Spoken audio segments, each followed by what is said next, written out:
ರಜನಿಕಾಂತ್ ಅವರ ಸಿನಿಮಾಗಳು ಸುಮಾರು 5 ದಶಕಗಳಿಂದ ಮಾತನಾಡುತ್ತಿರುವುದರಿಂದ ಸಿನಿಮಾ ಜಗತ್ತಿನಲ್ಲಿ ಈ ಹೆಸರನ್ನು ಪರಿಚಯಿಸುವ ಅಗತ್ಯವಿಲ್ಲ. ರಜನಿಕಾಂತ್ ಅಭಿಮಾನಿಗಳ ಪಾಲಿನ ಪ್ರೀತಿಯ ಸೂಪರ್ ಸ್ಟಾರ್ ಅವರ ವಿಶಿಷ್ಟ ನಡವಳಿಕೆ ಮತ್ತು ಸ್ಕ್ರೀನ್ ಅಪಿಯರೆನ್ಸ್ ಅವರನ್ನ ತಮಿಳು ಚಿತ್ರರಂಗದ ಪ್ರಮುಖ ತಾರೆಗಳಲ್ಲಿ ಒಬ್ಬರನ್ನಾಗಿ ಮಾಡಿದೆ. 150ಕ್ಕೂ ಹೆಚ್ಚು ಚಿತ್ರಗಳಲ್ಲಿನ ಪಾತ್ರಗಳೊಂದಿಗೆ ಕಾಣಿಸಿಕೊಂಡ ಅವರು ಹಿಂದಿ, ತೆಲುಗು ಮತ್ತು ಕನ್ನಡ ಸೇರಿದಂತೆ ಅನೇಕ ಚಲನಚಿತ್ರಗಳಲ್ಲಿ ಗಣನೀಯ ಯಶಸ್ಸನ್ನ ಕಂಡಿದ್ದಾರೆ.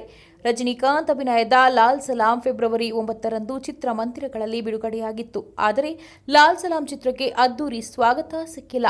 ಪ್ರೇಕ್ಷಕರ ಕೊರತೆಯಿಂದಾಗಿ ಅನೇಕ ಕಡೆ ಚಿತ್ರದ ಪ್ರದರ್ಶನವನ್ನು ರದ್ದು ಮಾಡಲಾಗಿದೆ. ಆಂಧ್ರ ಮತ್ತು ತೆಲಂಗಾಣ ಸೇರಿದಂತೆ ಕೆಲವು ಚಿತ್ರಮಂದಿರಗಳಲ್ಲಿ ಪ್ರೇಕ್ಷಕರ ಕೊರತೆಯಿಂದಾಗಿ ಲಾಲ್ ಸಲಾಂ ಸಿನಿಮಾದ ಶೋ ಕ್ಯಾನ್ಸಲ್ ಮಾಡಲಾಗಿದೆ ಎಂದು ತಿಳಿದುಬಂದಿದೆ. ರಜನಿಕಾಂತ್ ನಟನೆಯ ಸಿನಿಮಾಗೆ ಈ ರೀತಿಯಾಗಿದೆ ಎಂದರೆ ನಂಬಲಾಗ್ತಿಲ್ಲ ಎನ್ನುತ್ತಿದ್ದಾರೆ ಅಭಿಮಾನಿಗಳು.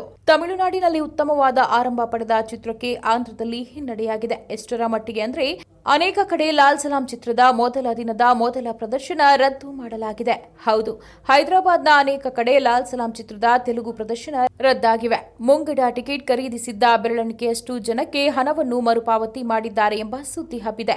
ಮೊಯ್ದೀನ್ ಬಾಯ್ ಪಾತ್ರದಲ್ಲಿ ಸೂಪರ್ ಸ್ಟಾರ್ ರಜನಿ ಚಿತ್ರದಲ್ಲಿ ಕಾಣಿಸಿಕೊಂಡಿದ್ದಾರೆ. ಅದು ಕೇವಲ 10 ರಿಂದ 15 ನಿಮಿಷದ ಪಾತ್ರ ಅಲ್ಲ, ಹೆಚ್ಚು ಕಡಿಮೆ 40 ನಿಮಿಷಗಳ ಅವಧಿಯ ಪಾತ್ರದಲ್ಲಿ ರಜನಿಕಾಂತ್ ಕಾಣಿಸಿಕೊಂಡಿದ್ರು.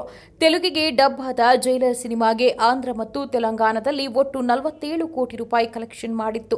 ಅದೇ ರೀತಿ ಈ ಸಿನಿಮಾಗೂ ಇಂತಹದೇ ರಿಯಾಕ್ಷನ್ ಸಿಗಬಹುದು ಎಂಬ ನಿರೀಕ್ಷೆ ಇತ್ತು. ಆದರೆ ಈಗ ರಜನಿ ಜೊತೆಗೆ ಐಶ್ವರ್ಯ ರಜನಿಕಾಂತ್ ಅವರಿಗೂ ಮುಖಭಂಗ ಆಗಿದೆ.